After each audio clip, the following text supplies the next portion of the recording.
welcome back to Table Talk Chats. I am Dumilweto. I am a property analyst here at Vantage Properties, and today we are going to be discussing a little bit about what we expect to see going into 2021, what's happening in the property market.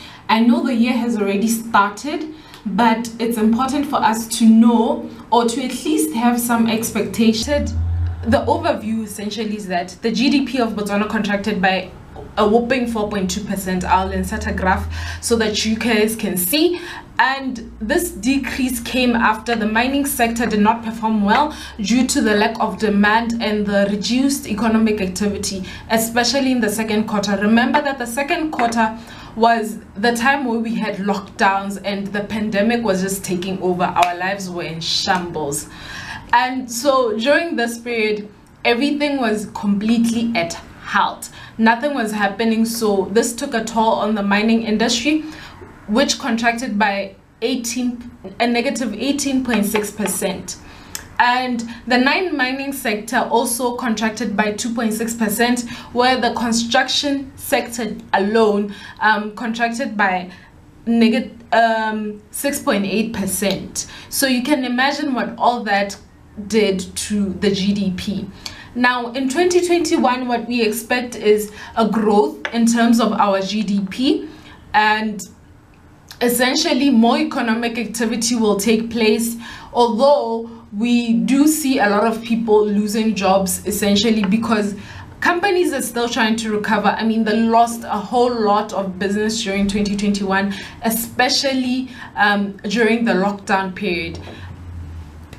And then we anticipate a lot of defaults in terms of mortgages, credit advances, and personal loans. Already the credit growth declined last year in the second quarter, and we expect that to be the case for quite some time, because a lot of people are going to start defaulting on the mortgage loan repayments, the credit advances, and so forth. Another thing is that a lot of people, like I mentioned, are going to be losing their jobs. So the risk appetite of banks is also reducing, because they are afraid of borrowing people money and them not repaying them back, simply because they cannot afford to do so, as they would have lost jobs and pay cuts and so forth. So banks are also becoming a lot more stringent in terms of who they're borrowing money and how they are doing it. And this comes back to the fact that they won't be borrowing a lot of people at 100% value, like loan to value. So some of them will require you to bring a deposit, and this takes me back to the conversation that we had last week, where I told you guys, save. It is important. So you see now what I meant by saving up at least 10% of the house that you plan on buying, the value of the house that you plan on buying, because it will help you a whole lot. And now continuing on the residential sector, if there's something to talk about, it's the rentals. I'm sure a lot of us are wondering what's coming. Is it possible that my landlord will decrease my rentals? In actual fact, that's something we do not see happening this year, simply because of the effect BHC increase may bring to the market. You know what? BHC hasn't increased its rentals for the past 16 years. This is why it doesn't come as a surprise to us that they decided to increase their rentals. But the key question would be, is this the right time for them to increase their rentals? Please do tell me what your thoughts are down on the comment section below. Is this the right time for BHC to be increasing their rentals? Personally, I think not. Why am I saying this? Because, like I said, guys, the economy isn't doing so well. People won't be able to afford those rental increases, essentially. And then going on to the office market and the retail. Office and retail are there's a lot that's going to be happening. I don't want to lie. There's going to be a lot in terms of vacancies, in terms of rentals on both parts. Let's start with the office space. For 5 years now, 6 now, from 2015, we've been seeing a significant supply of office spaces all over the city, especially, and even outside the city. There's been a significant number of office spaces that have been coming up, and there are still more to come, actually, especially in the CBD area. But what's likely to happen is that because of the oversupply and the lack of demand or a lower demand really in the office space, there's a chance that vacancies are going to be higher, leading to rental reductions. So this is something that we expect to see a lot of in 2021. And also because there's so much happening, guys. There's so much happening in decision makers' tables that negotiating the rents, that we expect rental rebates, and just the structuring of leases essentially is about to change. Tenants are now looking into shorter and much more flexible leases, not those leases where they are tied up for 10 years, 15 years on a minimum. So this is something that's likely to happen. And also the work from home trend is also going to affect the office space. Why am I saying this? Because it is likely that more tenants are going to be letting go of their space, and those who are occupying their own buildings are likely to sublet some of their spaces because they don't need so much space anymore, with most of their employees working from home. And this will also affect the residential sector because instead of paying a rental 4K, 5K, people will now decide to move in the outskirts of the city simply to make their lives easier, much more affordable, instead of paying high rents. So because I'm working from home, there will be no need for me to have or to live in Gabs, rent out in Gabs, when I really don't need to be in Gabs. Because most people, the reason why they're living in Gaborone is because it's closer to their workplace. It's the city, but it's convenient to go home from that workplace. But now, because I don't need to go home, I'm working from home. I don't need to go to work, I'm working from home.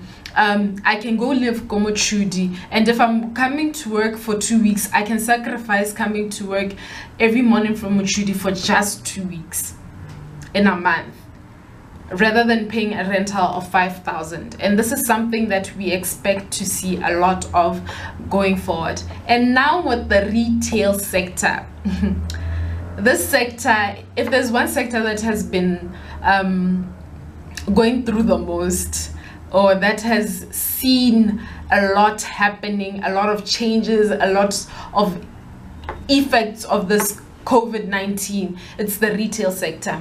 Retail, we expect to see vacancies. We expect to see a few of our most loved retail stores leaving the country, and even our restaurants are probably going to start leaving because of this alcohol ban that has affected the turnover and the entire income, to be specific. So what we are expecting in the long run, or towards the end of the year, is a decrease in rentals as well, depending on where exactly you are located, because some of these stores, particularly the restaurants, they're affected by these alcohol bans. You already know that a lot of us go to certain restaurants for just alcohol. We barely go there to eat, or the one thing that attracts us to go there and to chill with our friends and family is alcohol.